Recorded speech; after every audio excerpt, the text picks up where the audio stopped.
Uh,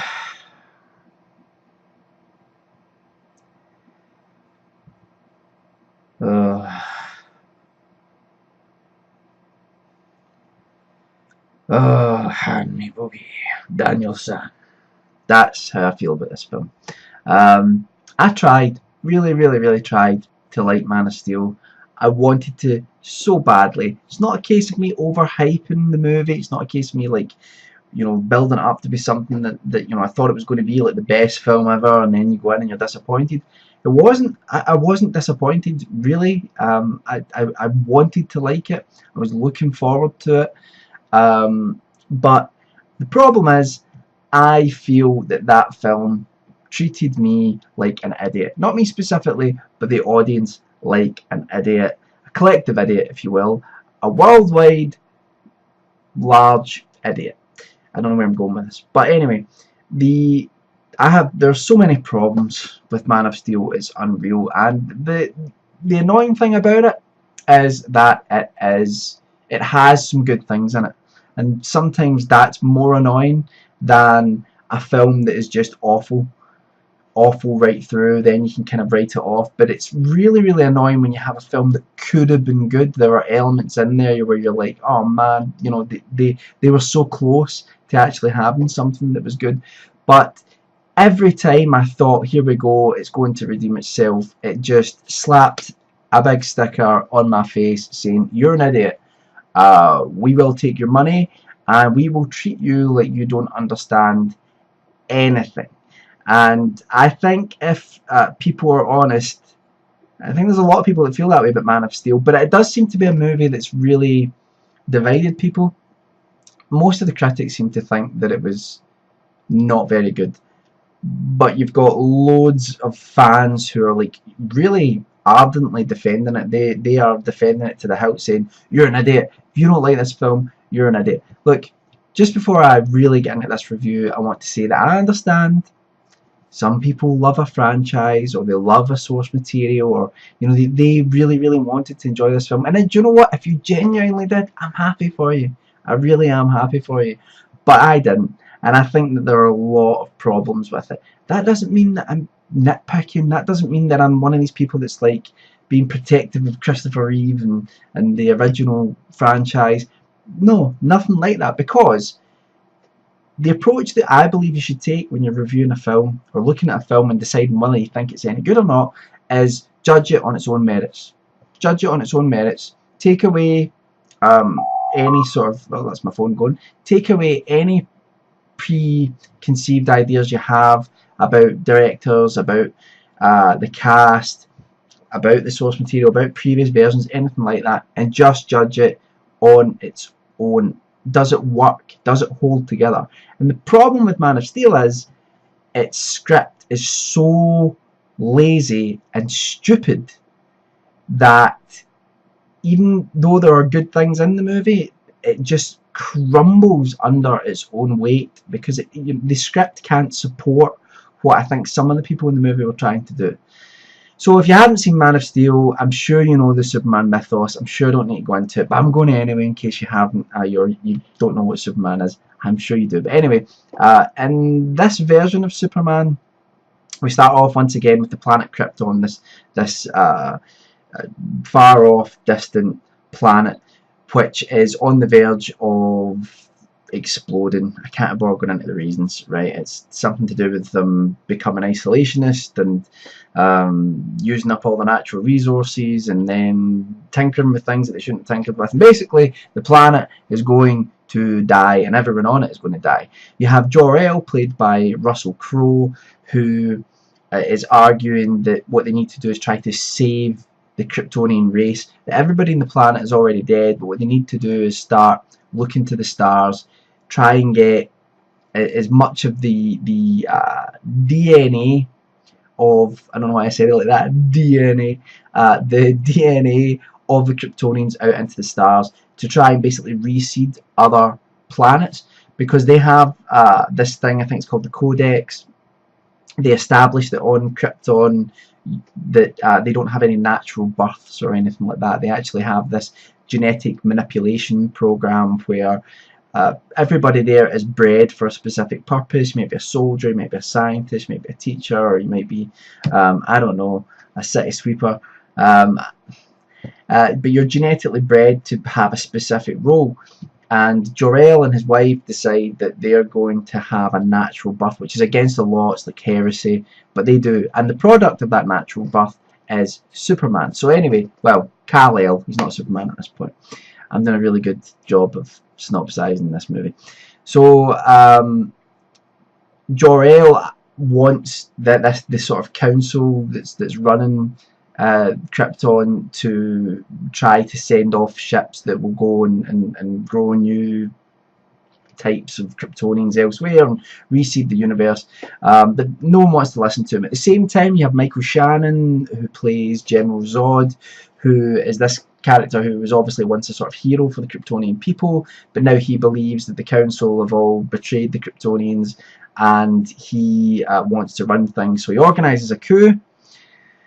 Long story short, he's a bit of a homicidal maniac or genocidal maniac, and Russell Crowe's Jor-El steals genetic information that is used to grow all the different Kryptonian types, and he puts it into a pod with his son and sends his son off on an interstellar flight to planet Earth, where he knows, because I can't remember the way they establish it in Man of Steel, but anyway, they know because of his genetic makeup that he will basically be superhuman there, and that's how Superman ends up on planet Earth.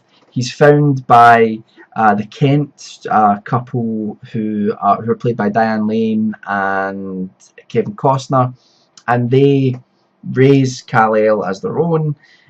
And then he goes on this sort of journey where he doesn't really want to be Superman. He just wants to be a bit of a drifter. And eventually, what happens is that Krypton's exploded a long time ago. I should have said that. And Michael Shannon's sort of army, or a small amount of his army, managed to escape. And they come to Earth looking for the genetic material that's used to sort of seed worlds and build new Kryptonians, and he's looking for that, but Superman has that information, and Zod is going to destroy the planet Earth if Superman himself doesn't hand himself over and hand over the codex with all the genetic information. That was hard going. I don't know why, because it's a pretty simple plot. I just made hard work of it. Anyway, so that's the general plot of the movie. Obviously, we've seen General Zod before in cinema. We've seen him in Superman 2. But like I say, the first thing you need to do is forget about the Christopher Reeve films. Forget about anything that's come before. Forget even about the comic books. And the reason for that is that comic books in general are always, characters in comic books are continually reassessed, reinterpreted, and they change storylines, they change origin stories, they have multiple sort of parallel interpretations of the one character going on. That's the nature of comic books, and that's exactly the reason why I have no problem with people tinkering with the source material and changing it for the big screen. Didn't have a problem when they made the Joker the killer of Bruce Wayne's family and Tim Burton's Batman. Didn't entirely have a problem with The Dark Knight Rises, where Batman disappears for 8 years and decides not to protect people of Gotham, which goes against a lot of what's established in Batman's character. Spider-Man, where he didn't develop his own or build his own web slingers, they were actually sort of part of him biologically. All these changes, I don't have a problem with it. The important thing for me is it a good movie? That's first and foremost, and then I'll ask, is it a good Batman movie? Is it a good Superman movie? Is it a good Spider-Man film? Does it represent that character well? But that's secondary to the question of, is it a good film? And for Man of Steel, every single time I wanted to like it, every single time I got to a point in a film where I was like, yes, here we go, it just slapped me in the face. It completely and utterly failed on almost every level. At those points. And the biggest problem with it, well, first of all, some of the things I like. I like the cast for the most part. Henry Cavill, I think, did a good Superman. I think he was a little bit boring, to be honest, but I think that was more to do with the script and the approach, which was to make Superman this really sort of dour, downbeat character, more like Bruce Wayne in a lot of ways, um, than what you would think Clark Kent would be. But again, don't compare it. But I just found him a little bit boring in the role, but it wasn't his fault, I don't think. Michael Shannon, fantastic as Zod. He's just a phenomenal actor. He's one of these electric personalities on the big screen. You sit, you watch Michael Shannon in a film, and you want to just watch 2 hours of just him. That's a little bit creepy, but he's just a phenomenal actor. Plays Zod in a really he does get to do the sort of super villain type thing that you get in a lot of these types of movies, where he gets to ham it up a little bit. But the important thing is that he approaches that character from a serious perspective, and he doesn't just try to make out that he's overly evil. He's like been bred to be this soldier, and he's genuinely trying to protect his people. That's what he believes. So even though he's a genocidal maniac, he at the same time has a consistency to him, and even a rationale to what he's doing, which is good. Kevin Costner as Clark Kent's father on Earth, really great. I'm the first person to see. I'm fond of Kevin Costner, but a lot of the films that he's in, there's always moments where I sort of cringe. And I mean, I watched The Untouchables recently again for the first time in ages, and his performance is pretty hammy, or pretty it's just over the top, I think, in places. Too sincere, some people would say. But in this, he's really, really good. Probably the best thing in it, actually, in terms of acting performances. Amy Adams, I'll get to that. Not really her fault. Again, it was the script's fault for her Lois Lane. I imagine Lois Lane to be something else from the comics, but when you look at the film on its own, I think that character just didn't have a lot to it, simply because, again, the script's poor. Who else is in it? Russell Crowe. Russell Crowe did a great job as Jor-El. Diane Lane did a great job. Lawrence Fishburne's hardly in it, but I think he's always good. But anyway, and I wanted to say, I can't pronounce her name. Where is it? Aunt J. Trow. Probably completely mispronounced her name. She was excellent as well. So the actors were there. This is the thing that's frustrating about the film. The actors were there. They were in place. They cast well. They cast strongly. They had an overall story which I think really could have worked. They had this story, this idea that Superman was this descendant, was the last hope of the Kryptonian people to somehow kind of reverse the path that they had went down, and Michael Shannon was the sort of imperialistic power that was coming to try and force or turn Earth into what he wanted it to be, and they had the whole thing with the genetic codex and all that. The story was there. It definitely was. Could have been interesting. The problem is, as I said, the problem is that the writing seems lazy. Now, I don't know who to blame. I don't know whether to blame the script writers or whether to blame the director. Normally, if it was a book, you would blame the writer. But it's not a book. It's a film. And to me, a director should correct the mistakes that are in a script. You should be aware of them. But the thing is with Zack Snyder is that he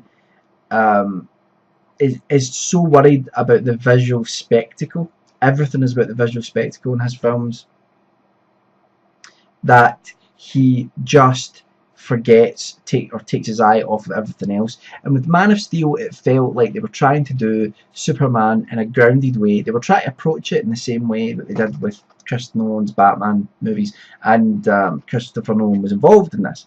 But The problem is that they go with this almost realistic or grounded in realism approach to Superman. There's loads of things in the script where they try to explain why he's strong, why he might be stronger than the other Kryptonians are there because he's been exposed to Earth's atmosphere for longer and things like that. Which is good, that's fine, but that shouldn't be the centre of what it is that you're doing.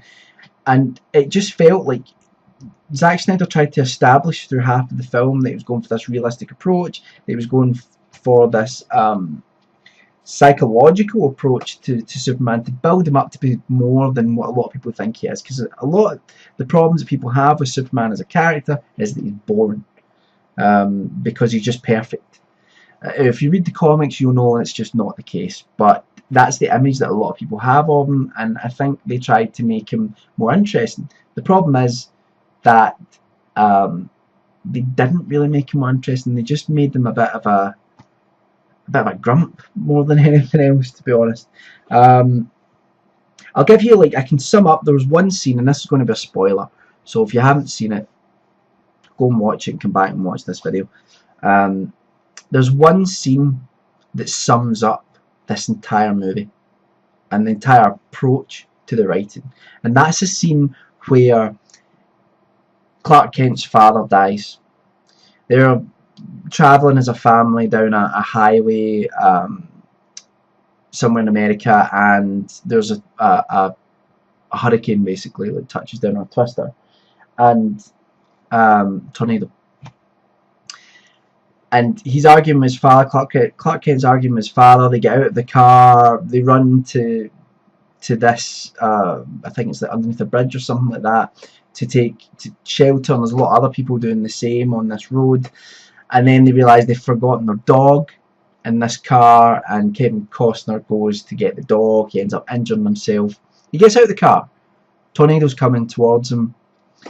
Clark Kent's standing there with his mother and with the other people underneath the bridge, not doing anything though. And his dad goes, and like, don't try to save me. And then the tornado comes in and wipes him out and kills him. And then it cuts all of a sudden to Superman talking to Lois Lane, saying, "My father sacrificed himself because, audience, are you paying attention? Because he didn't think I was ready." And it's such, on every level, that scene is just completely and utter nonsense. And the problem with it is that you could have created a really great scene out of that. You want to establish that, you want to establish drama for Superman. Establish the drama that his father tells him you can't do everything. You've got to choose at some point. You cannot do everything, and you have to try, and I hope that you will do and choose what's right. And you could have had this great scene where the exact same thing happens, and say Clark's there somehow protecting the people underneath that bridge, maybe even holding it, pulling it down so that the bridge doesn't get, like, sort of swept away. And he goes to let go to go and get his dad, and his dad goes no, and gets killed because he had to make a decision about what was right, and what would have been right was to save those people underneath the bridge, because there was more of them basically, rather than going and saving his father. That would have been a real moment of drama, and it would have taught us something about the character, and it would have given him a bit of pathos. But instead we have this just shoved in idea about, oh, I'm not ready to be Superman and all this. It just didn't work for me at all. And then just telling the audience what they should think from that scene straight afterwards, to me that was just summed up the entire problem with all the problems with the script. And I'm going to get to the biggest criticism of the whole film. It's the one that most people talk about, which is the idea that Superman probably killed at least a few thousand people in this movie, if not more, because he keeps knocking down buildings in the middle of Metropolis. Yes, that is true, but I didn't have as much a problem with it in terms of, like, if you try to judge the film on its own and don't think about it as Superman. If you think about it as Superman, it doesn't make any sense as a character, right? It doesn't. If you're comparing it to the comic books or to the other films, Red Flag, doesn't make any sense because Superman always would be trying to protect people, but he doesn't. He doesn't give a shit. All he cares about is actually knocking out Zod and stopping him. But just judging it on the internal logic of itself, that whole half an hour of buildings falling down and just absolute carnage doesn't make any sense. It doesn't make any sense. They try to establish at one point that Superman actually cares about people, and that's a pretty big thing, you know, like he's supposed to be a hero, but yet he doesn't really seem to care. By the end of it, he's just doing whatever he wants, knocking people out, and the entire scene doesn't make sense either, because they're showing all this carnage and then they focus on like 3 characters from the Daily Planet. They focus on like Lawrence Fishburne's character. There's no reason whatsoever. You know, it doesn't make any sense. They haven't established enough of that character to have this emotional scene where he stays with this girl who might get killed, and he tries to save her and all this, and all this carnage is going on around Perry, but it doesn't make any sense. It just doesn't. It's, to me, that summed up what Zack Snyder is most guilty of in his films, which, again, what I said, he relies on the spectacle. He takes his mind off the story, he takes his mind off anything else, and he just wants to show you a roller coaster. And that's fine for some of the time, but I think when you've got this excuse me, you've got this big conclusion to this movie, and it should be heartfelt, it's just not. There's no heart in it, and that's the biggest problem, I suppose.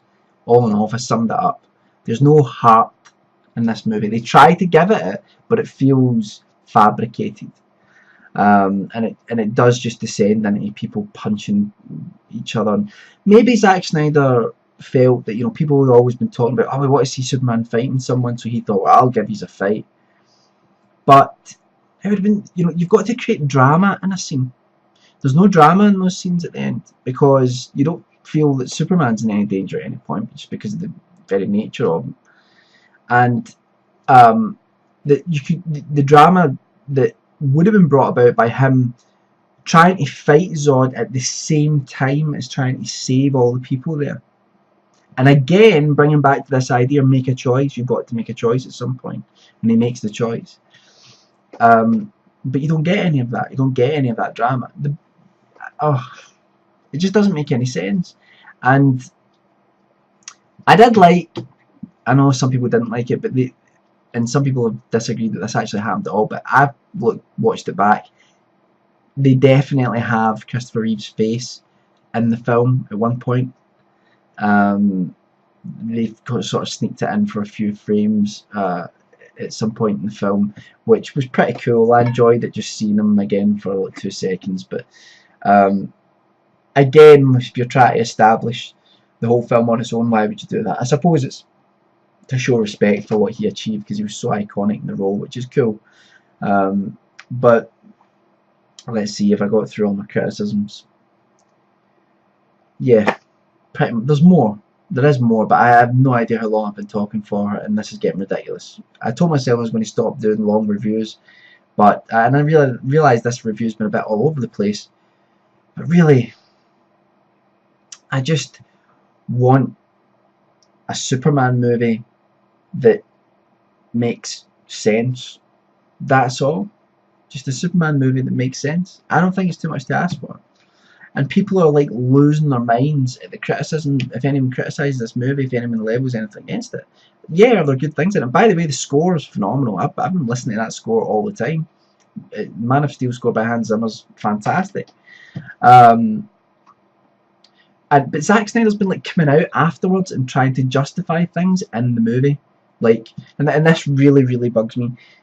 He says, well, we're going to explore in the second film about, you know, all the destruction and all that, and you know he's not really Superman yet.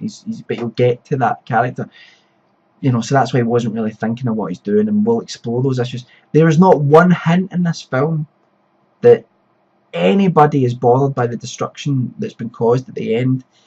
I mean, they have this scene in the Daily Planet afterwards. It's like, oh, everyone's back to normal. Everyone's back to normal. Half the city's gone. Probably 500,000 people lost their lives. But everyone's back to normal. Someone want to go to the game with me? Want to go to the game? You know?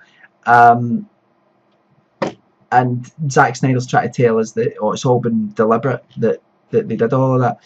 Make your film stand on its own 2 feet. Don't be thinking about sequels. Don't be thinking about setting other things up. Just go for it. Do your film. Make it as well as you can, and then if you get the opportunity to make a sequel, go for it. I don't think anything was set up in this movie for a future film. I don't think it was. You know, I think yeah, they would have assumed that they would get to do another movie, because I think just having Christopher Nolan attached to it was enough to make people go and see it. Also, it's a Superman film, and the trailers were fantastic. And maybe that's part of the disappointment as well. The trailers were so good that I really thought it was going to be amazing. Anyway, the strange thing about Man of Steel is that I was still entertained. So I can't say that it's awful. There were some things I liked in it, but I can't believe how high some people are ranking this movie. I mean, some people are trying to say that, oh, this is the Dark Knight of Superman films. The Dark Knight is such a phenomenal film. Take it away from being the superhero genre, you know, it doesn't matter. It's such a phenomenal movie. It has some issues, but not many. And Dark Knight Rises has a lot more issues. I loved the film on an emotional level. I did a review on it, but it has huge plot holes in it, and the more I think about it, the more I think, yeah, it doesn't really make sense. But they were still good films. They still held together, in my opinion. They still had so many great moments in them, but Man of Steel just felt empty, a bit soulless, and now I am going to compare it to the old films, so you'll excuse me, I've just said don't do that, but I'm going to now. The original films, for all their flaws, had a sense of wonder and joy and fun about them, and none of that was present in Man of Steel. There was no fun, there was no joy. You know, there were some good moments, but that was it. Anyway, I've prattled on long enough. I'm going to go for now. I haven't made reviews for a while, you could probably tell by this one because it's all over the shop.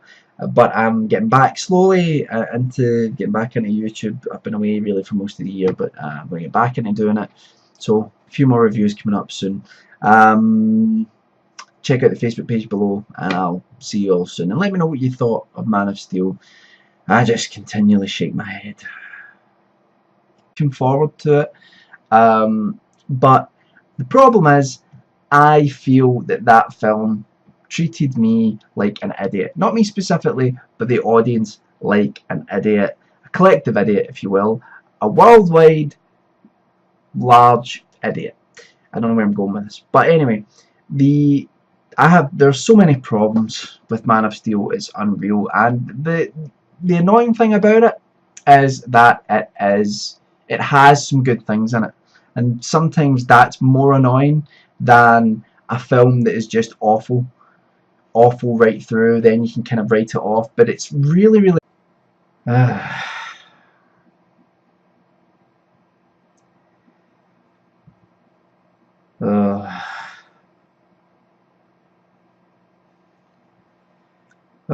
hand me boogie, Daniel-san. That's how I feel about this film. I tried, really tried to like Man of Steel. I wanted to so badly. It's not a case of me overhyping the movie. It's not a case of me, like, you know, building it up to be something that you know, I thought it was going to be like the best film ever, and then you go in and you're disappointed.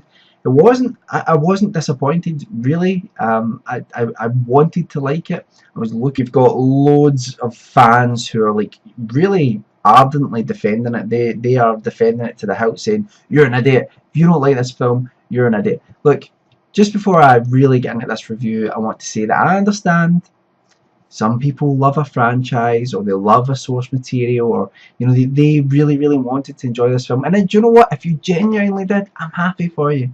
I really am happy for you. But I didn't, and I think that there are a lot of problems with it. That doesn't mean that I'm nitpicking. That doesn't mean that I'm one of these people that's like being protective of Christopher Reeve and the original franchise. No, nothing like that, because annoying when you have a film that could have been good. There are elements in there where you're like, oh man, they were so close to actually having something that was good. But every time I thought, here we go, it's going to redeem itself, it just slapped a big sticker on my face saying, you're an idiot. We will take your money and we will treat you like you don't understand anything. And I think if people are honest, I think there's a lot of people that feel that way about Man of Steel, but it does seem to be a movie that's really divided people.